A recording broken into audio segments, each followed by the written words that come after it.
Welcome back to the unofficial Squarespace Entrepreneur Podcast. My name is Omari Harriban, and if this is your first time listening, this show is all about building a business on Squarespace, especially businesses that serve the users of Squarespace. So if that sounds like you, then you're in the right place.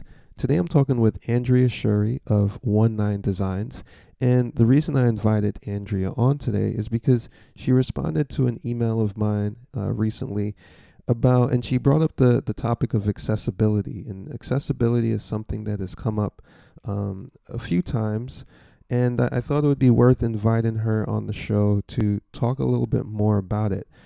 My experience is very limited, but I have had certain times where I've had to become more mindful and aware of the different accessibility needs of others, and it has made me a little bit more sensitive.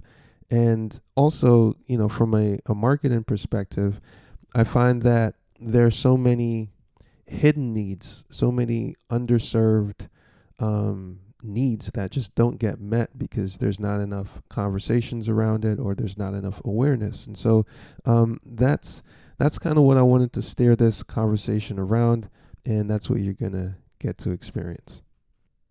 Yeah, well, thank you. You did a great job kind of bringing us into that because I remember getting the email from you, and you were I love being on your list. You send such great content, and the email was about templates, and it just so happened that that week I was looking for a template. I don't use them a whole lot in my business, but I needed a template for a client. It's kind of a quick turnaround, and I thought, well, this is a good time just to kind of give myself a head start.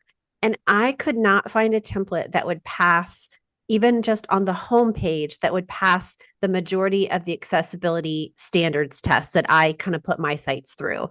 And I was really frustrated. And I thought, if I know what I'm looking for and I know what I'm doing, and it's hard for me to find something if I'm just, somebody setting out to DIY my site and I buy a template, I'm going to guess the assumption for most of those folks is, oh, this is already accessible. I don't have to worry about that. And unfortunately, that's not the case. And I don't say that from a place of judgment because I'm in year 7 of my business. And for the first 5 years, I'll admit I was just kind of like, oh, yeah, I know I need to use alt text. Oh, I know I have to have some contrast, which is where most people are. Because right when you know better, you do better, and if you don't know Mhm. better, but it is starting to become more of a conversation, which is great. And for me, it really began as a personal goal, I guess. I had never had the intention of really saying a whole lot about it, but someone very close to me in my life, he was trying to navigate a website, and it was very poorly designed. And I could see what he needed to do navigation wise, and where he needed to be to get the information. And he has some cognitive challenges, and he couldn't get there. He just couldn't use the website. And it just, this light bulb went off on me, is like, how much time as designers are we spending not just on those basics, kind of common accessibility issues that we know are out there, but are we considering, folks that have cognitive challenges? Are we excluding them? Obviously not on purpose, but are Mhm. we excluding them through the websites that we create because they don't have clean navigation, or they don't have an intuitive UI, those kind of things. So that's where it started for me, and just as a journey on my own to do the research. And then I attended a webinar, and that led me to take a course. And then I decided to get a certification, again, so that I could know in my business that every site that I created would be accessible to all audiences. And, that was my goal. And that's kind of what I'm practicing now. And then I've just slowly started to, talk to other designers who've been asking me questions. I started doing accessibility audits for Mhm. other designers. So once they finish the site and it looks how they want it to look, then I run it through an audit process to make sure they're delivering that, uh, product to the client that's going to meet those standards.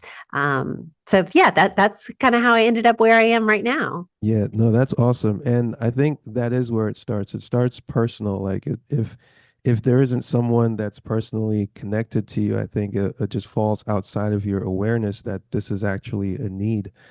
And but as a marketer, like I think about like needs that go underserved or hidden or perhaps are taboo or really just occur outside of our awareness.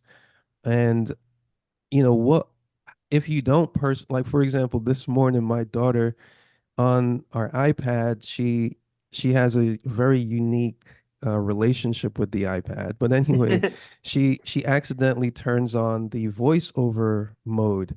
And the Mm, first couple times it was incredibly frustrating for us to figure out how to turn it off. But in that process, I came to be aware of an entirely different experience with the iPad that I wouldn't have had she not yeah. turned that on by mistake. So I guess where I'm going with this question is like, in the absence of a personal friend or someone that you know who has needs that are different, like how else could you know? Like how else would you become aware that this is important or that you should even care about this? Yeah, no, you're exactly right. And I love that. It makes me think of, one of the things that I work with clients on is think about that experience your daughter had with the iPad. You're trying to turn this off, right? You're navigating through settings maybe you've never seen before. So what if you have a website and your video starts auto playing and you're talking to the client on, or the user on the site is using a screen reader, which means it's also reading them the screen. So at the same time, they're trying to listen because they can't navigate like, maybe you and I can. They're trying to listen to what's on the screen. This video is playing over top their screen reader, and they don't have any way to turn that off, right? They're trying to listen to two different voices at the same time. And imagine how hard that would be. So that you kind of had that experience, which is Hmm. great. And but you're right, we don't all have those experiences. But I think it's incumbent on those of us who are kind of a little bit forward in this area and who are doing the research and are making a priority. We've got to start spreading the word among designers of why it's important. It's funny, I was in a Slack group, and the one of the designers in there said it's easier to design an accessible website than it is to get your client to care about accessibility. And I was like, oh, Mm. he's so right. So I think it's our job as designers to educate ourselves, just like we learn code, right? We've all kind of had to start somewhere to dip our toe into the water of CSS. And well, how do I make this blue when it's not supposed to be blue, or and this isn't a native option? Just like we had to kind of teach ourselves those, and then we started to turn to experts like you to get better at it. I think we have to put accessibility in that category and say, you know what, I know it's intimidating. I mean, when I started, you could just Google a term and get overwhelmed and turn it all off and be like, forget it. I mean, Hmm. some of the documentation out there is just literally very overwhelming, and that's why I kind of created a course around it, because I wanted to teach other designers in like little bite-sized modules that was Hmm. easy to understand, kind of in plain common English. Here's what this means, and here's how you apply that to your Squarespace site, essentially.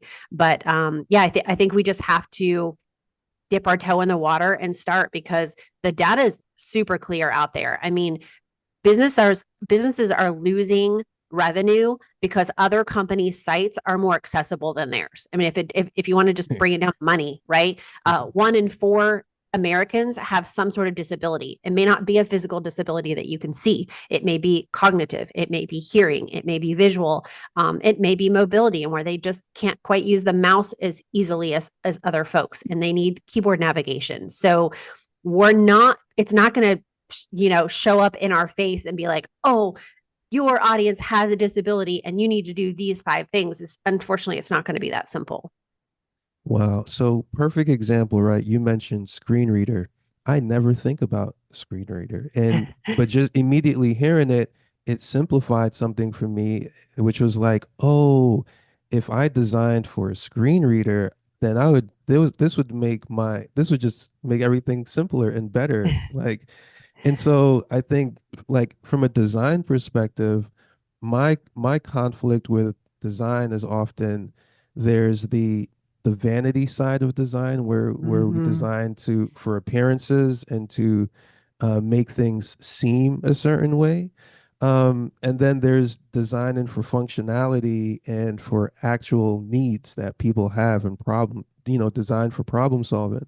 And I think this is definitely designing for problem solving in a problem area that, again, is outside of most people's awareness. But I'm inspired because I kind of I want to do something now. So I love that. Yeah. And it doesn't have to be binary. I think we should say that because I think one of the big arguments out there right now is like, yes, it's important, but right, the client wants this kind of header. And so it can't be accessible. And I would argue that it can. Someone said to me in a forum, recently, well, Squarespace just doesn't have the tools to meet these. And I have to argue against that, and that they may not all be intuitive, and Squarespace does have some limitations, but there are accessible pieces of code that can go in code injection, that can go in CSS, and there are workarounds. The scale text feature is a perfect example. I don't want to jump ahead too far, but just to give folks a practical. And I know your audience is obviously largely Squarespace. Maybe not everybody's in there, but in Squarespace, one of the biggest errors I see in accessibility is the header structure. So we should have one heading one.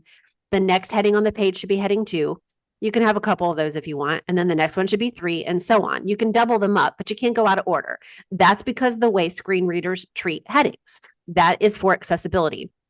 And people think, yeah, but I want this little, subheader here above my H2, and that's a 4. And then now I'm out of order. Well, it's not, because Squarespace gives us that scale text button on the toolbar. And so we can make the text fit the block, and it doesn't matter what is it. We can put it paragraph 1, we can put it heading 2. It doesn't matter. It's going to fit in that space. So we just have to take those extra steps to learn Squarespace well enough to say, okay, well, this isn't maybe intuitive. This isn't what I was going to do, but I can find a workaround here. So I guess I just want to make the point that it's not binary, that we can have really cool, awesome designed websites that look great, but also meet accessibility standards. It's just a little more work. right, of course. But it pays off though, right? Of course.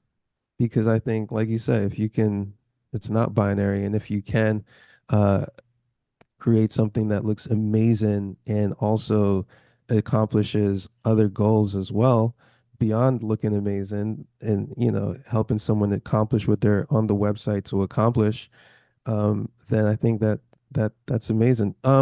You mentioned the certification. Could you talk a little bit about that certification that you acquired in this pursuit? Sure. Yeah. It was definitely a long process. And I want to, I guess, lead here and say, I don't think it's necessary for everybody to go through the process I went through.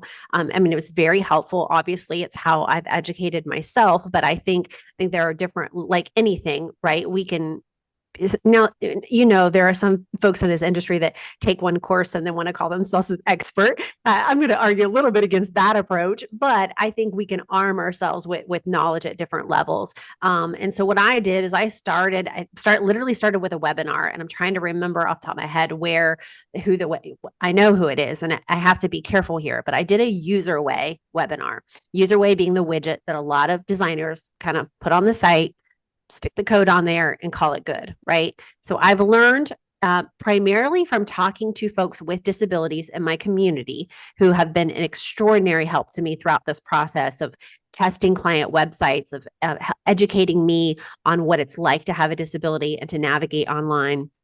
They're the ones that kind of said, we hate widgets. And obviously we can't speak for the entire, community, but in this group of folks that I talked to, they were really against the widgets, because what happens is they start to interfere with their own technology. So if I'm already using a screen reader, or I have a technology I'm comfortable with as a user who needs some assistance, and then the widget pops on and it's giving me all kinds of pop-ups and trying to do different things, it can be cumbersome for them to navigate. And so that was an eye-opener. And I had already done that webinar with UserWay and thought, like, oh, this is great. They're kind of solving this problem for me. So that made me go back and go, okay, let's dive a little deeper. And then I started kind of reading a lot of articles and doing some research around the widgets and why it may not be the best option. So I thought, I need to go a little further. So I found DQ University, not the ice cream DQ. This is DEQUE, DQ University, one of the leaders in this accessibility industry, and they offer a lot of free education. So I did a couple of courses, both on website accessibility, and also I did like a PDF accessibility, because I use PDFs for clients all the times. never did I think about accessibility when creating even just documents. I like you, I thought about it with presentations more so than, maybe a document I might send to a client. So I did a course and I was like, okay, this is really enlightening. And then I started putting those things into practice. And I went back and did another course. And so I would recommend that folks go on their website, kind of see. But what that led to, long story short, was a preparation course for the certification, which is through the International Association of Accessibility Professionals, IAAP. And I came away with that with the Certified Professional of Web Accessibility. So that is about an 18-month process. It's pretty expensive. It was a big investment for me, but you basically sit through a couple of different exams. You have to have the work experience as well to back that up. And yeah, so that's kind of the process I went through. Is I just, kind of went down the rabbit hole, and I'm, fortunate that I had the time to do that. I had the resources to do that. Again, I'm not recommending that for everybody, but I think taking a free course, mine would be a great option. But so there are lots of resources out there to start that path. So I sign up for Squarespace today. I'm creating a new website. I pick one of the, new 7.1 templates. Am I accessible? Like Mm, where am I? Like if you were to no. give me a grade out the box, and then what would I need to do in order to get to 100? Yeah, that's a great, I love how you phrase that, because unfortunately, no. And I want to give Squarespace some credit here. I was at the Circle conference this year in New York City, and I met with some of the Squarespace folks, and they are working on this. They are actually working really hard on it. They know it's an issue, and it's an issue with every platform. WordPress is going to be the same way, and Wix and Weebly and all those. Don't get me started on those. But I mean, we're not unique at Squarespace in that we're not often accessible right out of the get-go, and typically it's smaller things. So if you're leaving the header structure the way it is, a lot of those templates aren't accounting for header order, basically. Depending on how much you customize your color palette, right? You might if you're not using the default color palette and you go in there and set your own, and you're not checking the color contrast, then you're probably out of line there. They have this really annoying problem that I have a code fix for now, but they have not made it standard. And every Squarespace site that I have seen has an error, which is like a skip to content error. It basically has to do with keyboard navigation. And it's such a little thing that I can't understand why they don't just fix it, but I don't understand, obviously all the things behind the scenes, but there are a handful of things that you're just going to have to fix. Even with a template. My number one recommendation is that you get familiar and you learn how to use even an automated test program. So I use a plugin, a Chrome plugin. I always mess up the name of it. It's called Apps Dev Tools. I can send you the link if you want to put it in show notes or something. Yeah. It's a free Chrome plugin, and basically you can pull up any website, even when you're in the design stage, and open the plugin. It's going to identify the errors and sort of highlight them on the page. It doesn't tell you how to fix them. So that's the gap, right? It's going to tell you what the errors are, but you're going to have to know enough how to fix them or how to find somebody to fix them for you. But to me, that's the first step. If you're a DIYer, or even if, like I said before, even if you're buying a template from a designer, they may not have thought through all of these things. So go in, run the Chrome plugin, identify the errors, and get them fixed. Get it to 90%. We're not often aiming for perfection here. The other thing I would add that I recommend for every client is that, and I do this for every site I design, is an accessibility statement.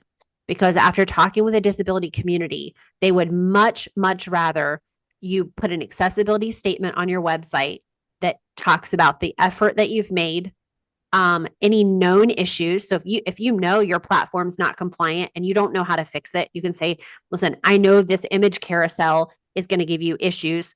Obviously, we're not going to word it like that, but basically, this section of the website is not compliant.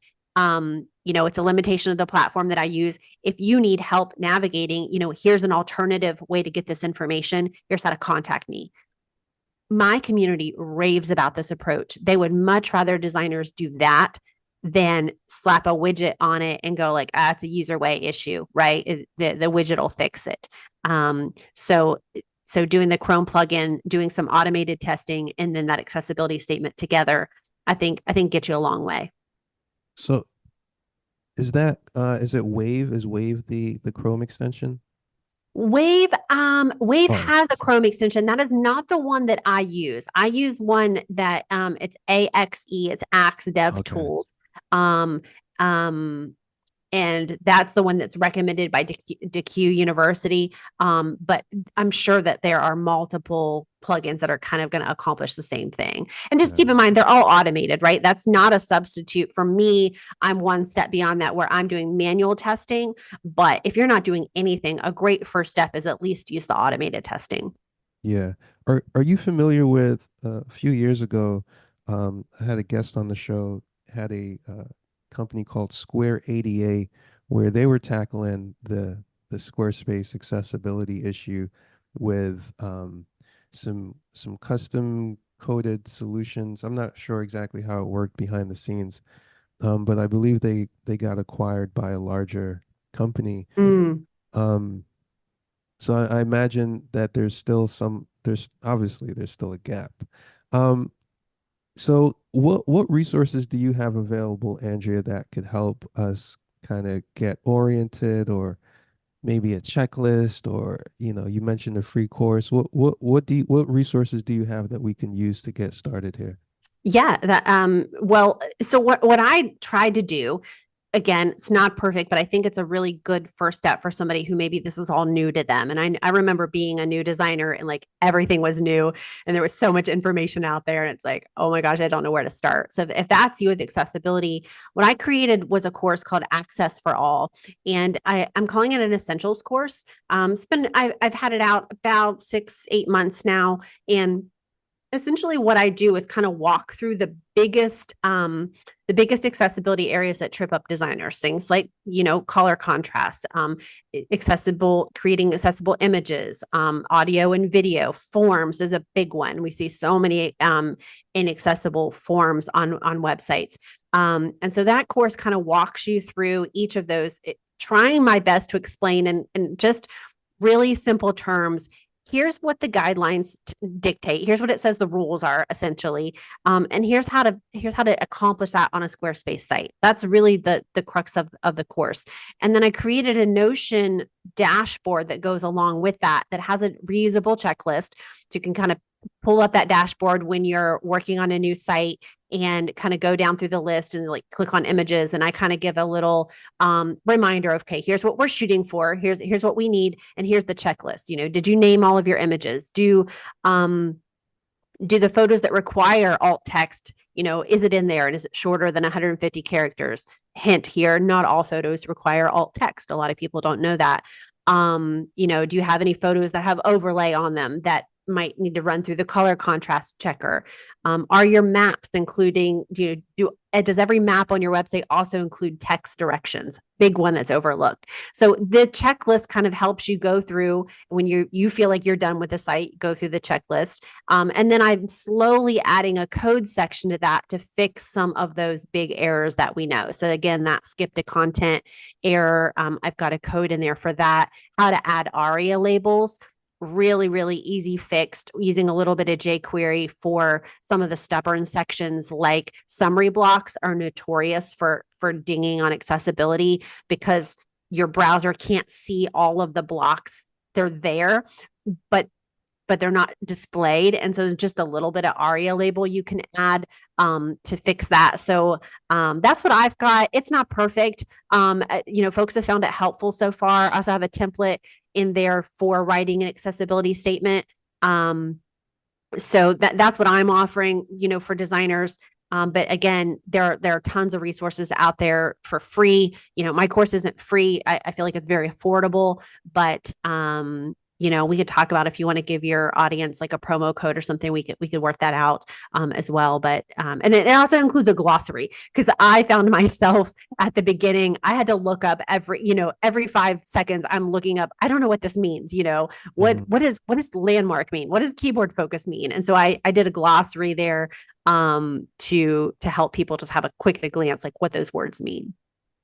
So to segue a little bit from the accessibility theme, um, one nine design, right? So you mentioned like the new designer experience. There's so much to learn, and I realized, oh man, I must be very removed from that experience because haven't thought about that in a long time. Um, Mhm. what what was your experience getting into Squarespace web design and now selling templates as well as a part of your design business? Yeah, good. Well, it started out. So my background's actually in nonprofit leadership. I was a fundraiser at the university level, and then an executive director, and a couple of grassroots, regional nonprofits, and loved that career. But what kept coming up in that job, or any of those jobs that I had, was one, I had to be in charge of my own nonprofit's website, which is always a learning curve, right? You don't know what kind of site you're inheriting when you take those jobs. My last job had a Drupal website, which was a nightmare. But I know what I know about WordPress because of the jobs that I've had, and I had to learn how to go in and update plugins and do all of that. And then, but what kept coming up in my role as a nonprofit director was the nonprofits that I was advising, and I was a United Way director. So United Way works to help secure funding for a group of nonprofits in their community. So they raise the money and then distribute the money to the nonprofits. And so I was trying to teach these nonprofits how to raise more money online on their website. And I would say, well, on your website, you need to have this, or you need to have a form, your form needs to have these fields, or, you don't have any testimonials. And one thing I kept hearing over and over and over again was, we don't have access to our website, or so and so built our website and they're not in business anymore, and we have no idea how to even get logged in. Or this firm over here does our website and we pay them $200 a month to host it, and every time we need to update it, $75. And if you know anything about the nonprofit world, that's not going to fly. And I was so frustrated because I knew what they needed to do. I didn't have time to go in and like learn their website system, update it for them. And so I just kind of tucked that information away. And I was in that job several years. And when it came time for me, my kids were small. I didn't want to work full time anymore. I really just kind of needed a break. And I exited that, started working part time for a nonprofit, and they had a Squarespace website. And I was like, oh, this is so easy to update. And so I was making all kinds of changes. I was doing all the things I had told all these other nonprofits they should be doing. And then I had this idea one day. I was like, I bet I could build a Squarespace website for some of these nonprofits that I've been trying to help for the last couple of years, that are stuck, they don't have a huge budget, but they can't move forward with what they have. And so I reached out to a couple of them and said, I'm in this new job. I've been learning Squarespace on the side. I think this would be a really good fit for your website. Would you be interested? And every single one of them said yes. And so God bless them. They were my beta clients before I knew what a beta client was. I had no business model. I had no long-term business plan. It was just, I'm gonna kind of do this for a while. And before I knew it, that nonprofit was telling somebody else, oh, look at our website, look what we're doing. Andrea did this. And then they're like, well, can you do one for me? And my husband's like, if you're going to start making this kind of money, we're going to have to form a business. And so it really just kind of happened backwards. And I was like, okay, well, I don't think I'm really going to do this, but that's fine. We'll put some structure to it. Made a business. And by the end of that year, I was booked out, and I was trying to like scramble to figure out, I have a marketing degree, I have a business degree. So I kind of knew some of that stuff, but I knew nothing about running my own business. And I just poured myself into some coaching and mentorship, getting all the information I could find, continuing to learn the platform. And here I am 7 years later, 6-figure business. And it's kind of crazy. So I love it. And it's still a challenge. And I obviously expanded beyond nonprofits. I started doing small business websites as well. And then, long story short, I also started what you and I just recently listened to your episode with Christy Price. And I've stopped saying passive income. I like that residual income, or you call it timeless income. I love that. So I realized my nonprofit clients, no one asked me for a website template.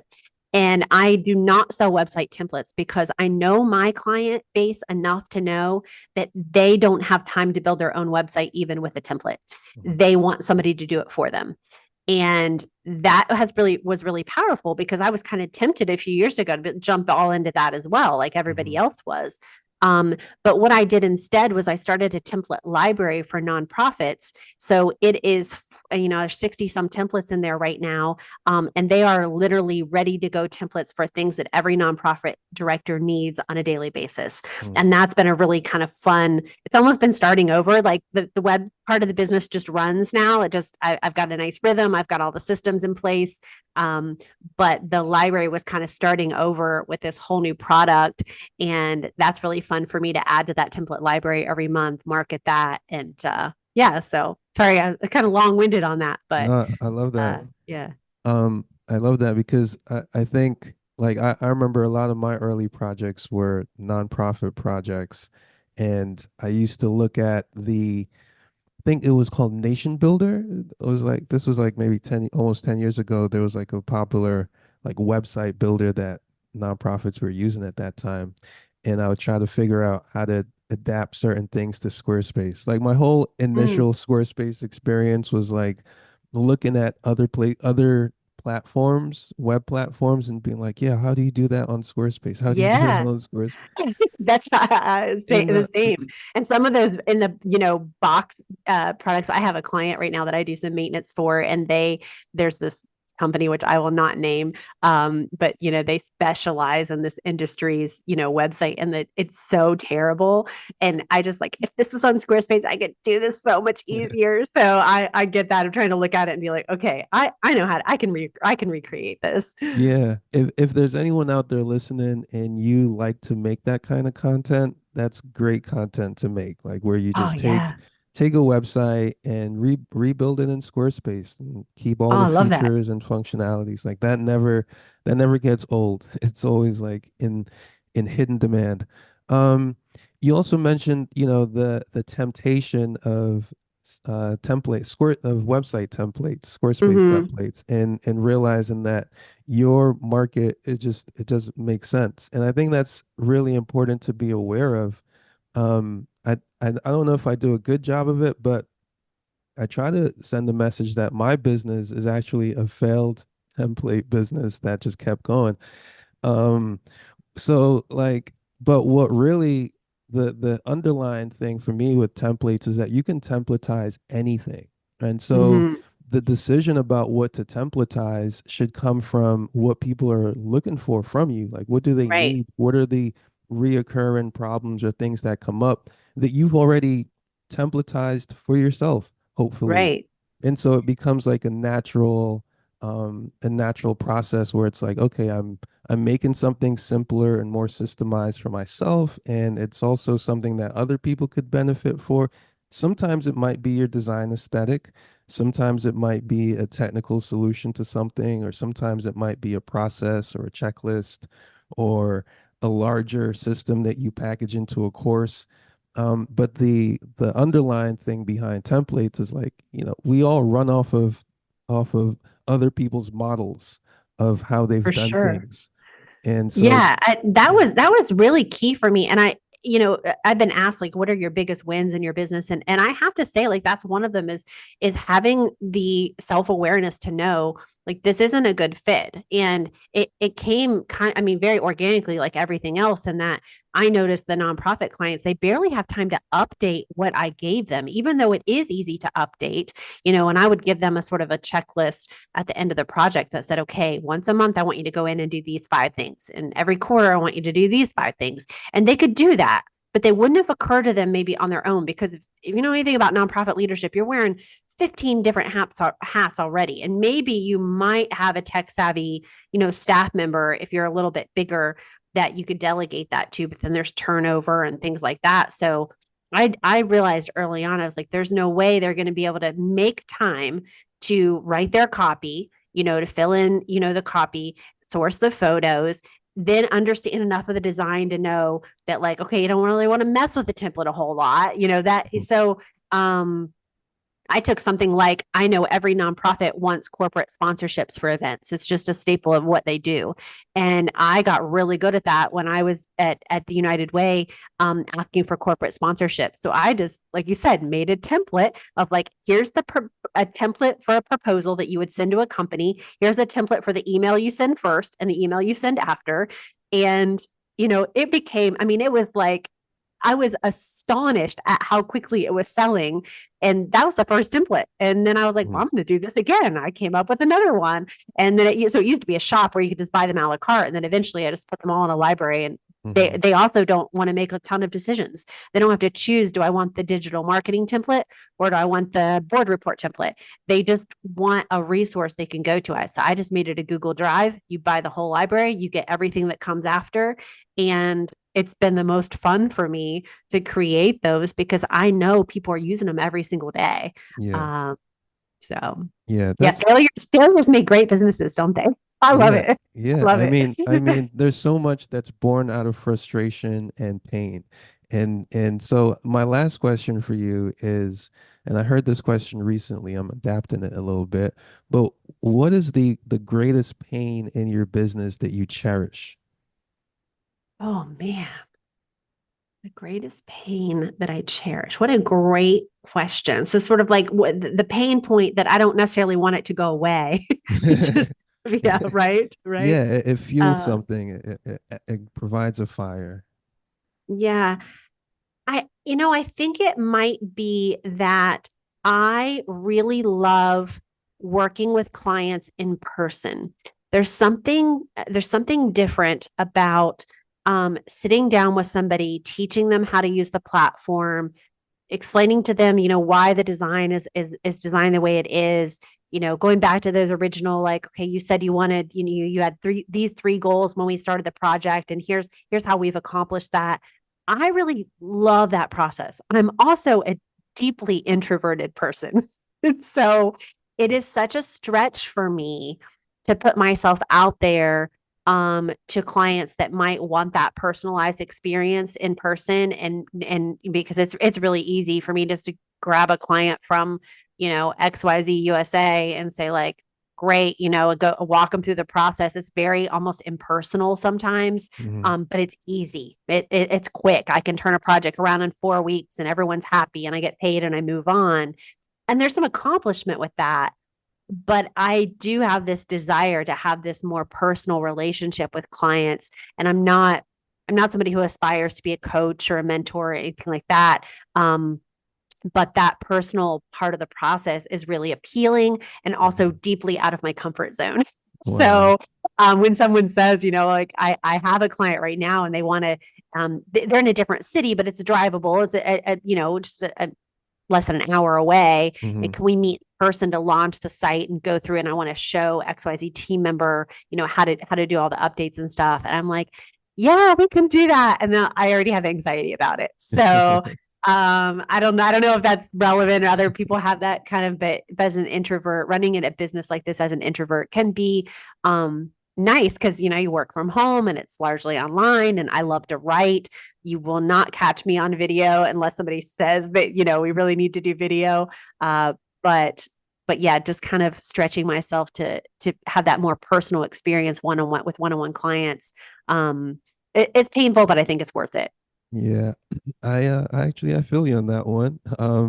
Because I'm going through a transition myself where my business has existed on the internet for the past decade, and now I'm like, I want to get in touch with my community. Like, I want some local business action going on. I've kind of like devalued Yeah. local small businesses in favor of the international small business, but um, as an introvert, I found that it is very like the internet business is very lulling because it's like it promises, you get to just be by yourself if you want to, Yeah. and still make money. But yeah, it is. I like going to Circle Day. It reminds me, man, I miss people. I I like people. know. I made friends, and I was joking with my husband. I was like, "You're not going to believe this, but I made three friends." And he was like, "What?"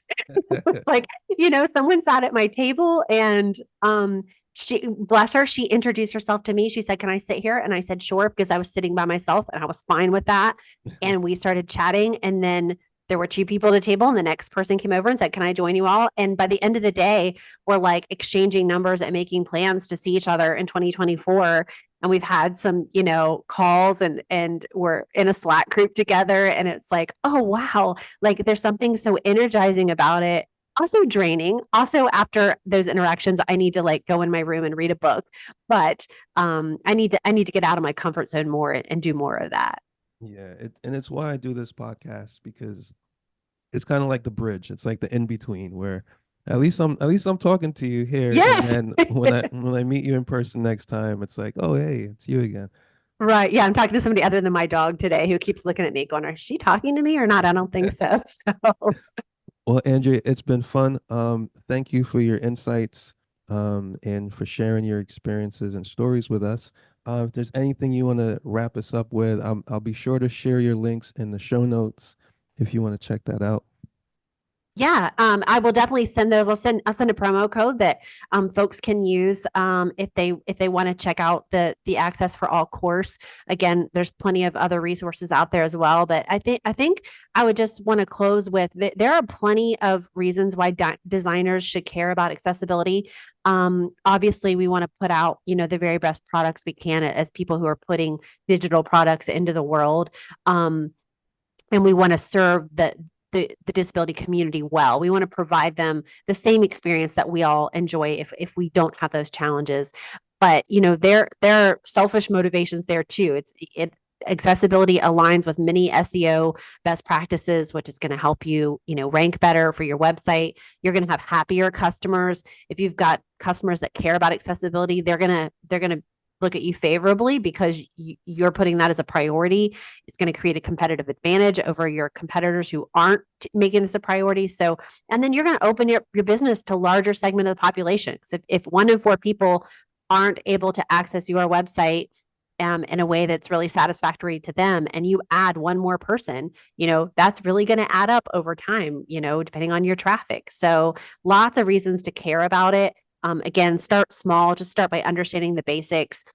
Do an audit of your own website, even if you never do it with a client. Do an audit of your own website and see where you stand, and then just learn as you go. It's definitely we're all work in progress. We're all doing the best we can with what we have. Awesome. Thank you so much, Andrea.